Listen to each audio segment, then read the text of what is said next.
Not yet. Would you be interested to learn it? Yes, because it seems very interesting. Would you like to learn more about DID in real life or in media? In media, because it will be more understandable for me. Have you seen any movies or shows portraying DID? Yes, Split 2016 directed by Mr. Knight. Describe a person with DID in one word. Bipolar. Thank you. DID is a clinical disorder which is basically an identity disorder where the person dissociates with his own identity, right? And he may develop a new identity and his previous identity is lost. So he will not be even remembering his previous relationships, and he will go somewhere and form another form of life and new identity, new family, new workplace. It's totally dissociative disorder.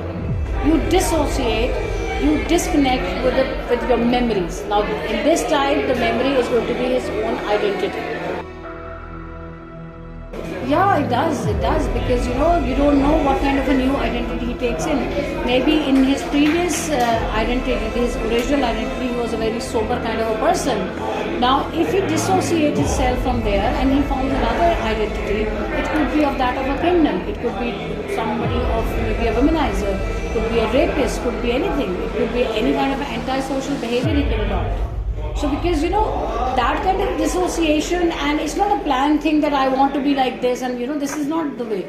It can get into the identity gets divided, or the person gets dissociated. When he forms a new identity, it's entirely a new thing.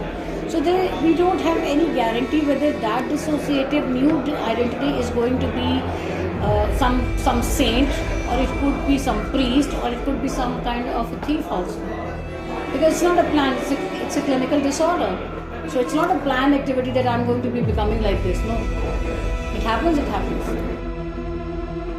I think that you need to tell them that it may appear to be very, you can romanticize this thing, or maybe in terms of your movie or any project, you may, exaggerate it. That's what I've seen in so many movies which are being made on psychological disorders. Don't make it such glamorous kind of thing. It's a disorder. So I would really suggest you that you open it with not some kind of fascination or some fantasy. You should be telling us that this is a problem which a person, it is a suffering, it is a discomfort, right? Discomfort or psychological discomfort with a person. So I would really suggest you that you start with that personal discomfort with a person is going to be, at the age of 40, 50, he just becomes somebody else. So that kind of a trauma and personal problems and dissociating with previous relationship, I think that is something that you need to tell them. That it's not just some saleable phenomena as far as marketing is concerned, or making it so fancy. It should be like treated as a proper disorder which needs to be treated clinically. In one word, for any psychological disorder, it is a suffering. So he is suffering. So it may not be as bad as depression, it may not be as bad as schizophrenia, it may not be as bad as mood disorder, bipolar, but he is suffering.